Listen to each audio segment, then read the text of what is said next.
Sering nggak sih girls Gimana kalau tuh? misalnya mau tidur nih, Heeh. terus kita tuh kayak buat skenario di kepala gitu. Ya. Aku pengen ngebocorin sih mumpung aku lagi berulang tahun hari ini. Berbaik hati. Nah, tapi aku menarik nih karena tadi ada istilahnya kakak mention naik ke rooftop duluan, sore-sore juga gitu. Karena aku jadi penasaran kalau Kak Ruth sendiri ada nggak sih istilahnya apa ya? Mungkin ritual-ritual tertentu gitu yang harus dilakukan sebelum nulis lagu gitu. Harus sendirian dulu atau kayak harus makan enak dulu misalnya, Oh my. atau flashback, buka-buka galeri misalnya, itu gimana? Kalau aku ya, aku tuh Mm-mm. suka banget nulis lagu dari imajinasi. Sering nggak sih girls Gimana kalau tuh? misalnya mau tidur nih, Heeh. terus kita tuh kayak buat skenario di kepala gitu. Ya, tapi aku jadi penasaran. Kamu sebagai pemeran utamanya atau kamu orang ketiganya?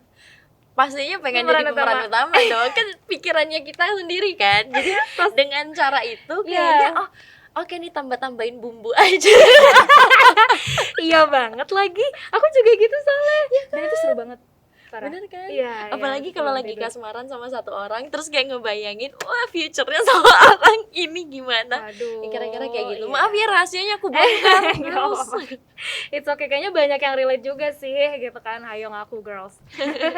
Oh gitu ya. Jadi dari imajinasi sebelum tidur gitu ya, di main-mainin lah, dikasih bumbu-bumbu Benar, gitu. Tapi terkadang ada juga yang dari realita gitu, lagi ngalamin sendiri gitu ya. Biasanya sih kebanyakan tetap dari realita, Tetap dari baru realita. kita ya baru dibuat lagi di pikiran Di sendiri, pikiran akhirnya lagi. ditulis jadi lagu.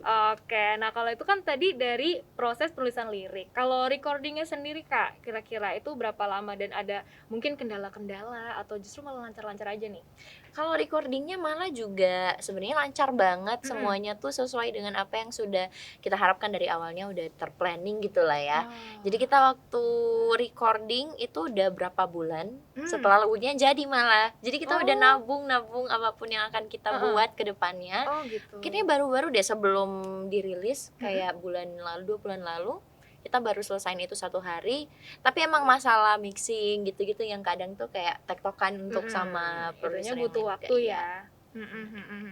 Nah tapi aku jadi penasaran nih karena udah ada tadi kan bilangnya udah nyetok lagu gitu ya, udah Ya. ada banknya gitu dalam tanda kutip. Nah berarti setelah ini bakal ada rilisan lagi lah baru gitu, atau bahkan kan masih ada sekitar 2 bulan lagi lah ya, 2022 tuh bisa kali misalnya rilis EP atau album mungkin, kalau boleh dibocorin. Aku pengen ngebocorin sih mumpung aku lagi berulang tahun hari ini.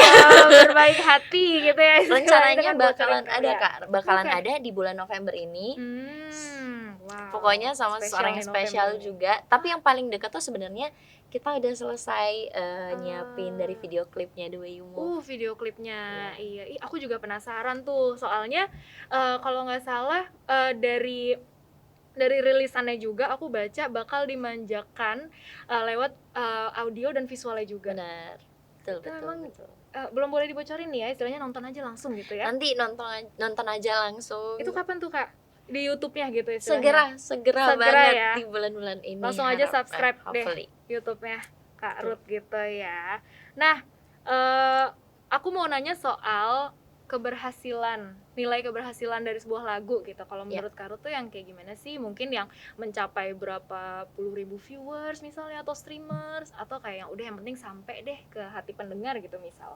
Gimana Kak kalau Kak Aku Ruth setuju sendiri? banget tadi. Yang penting tuh sampai maknanya apa ya? Benar-benar pesan yang harusnya ingin disampaikan tuh benar-benar sampai ke pendengarnya sendiri. Dan kalau aku lebih mikir kayak keberhasilan kan sebenarnya dari setiap orang itu pasti punya takarannya masing-masing kan. Dan aku nggak mau menakarin keberhasilan aku dengan kayak The Way You Move harus punya listener sebanyak ini atau penontonnya nanti, atau bahkan lagu yang pertama. Aku lebih kayak ya udah, yang penting udah kasih yang terbaik. Semoga juga pendengarnya menyukai lagu dan karya-karya yang sudah dibuat. Ya itu sih menurut aku udah berhasil kalau misalnya emang semua orang suka gitu. Wow, iya ya, itu juga kayaknya itu juga wholesome feeling gak sih? Maksudnya puas juga gitu pada akhirnya gitu, karena udah ngasih yang terbaik buat para pendengar.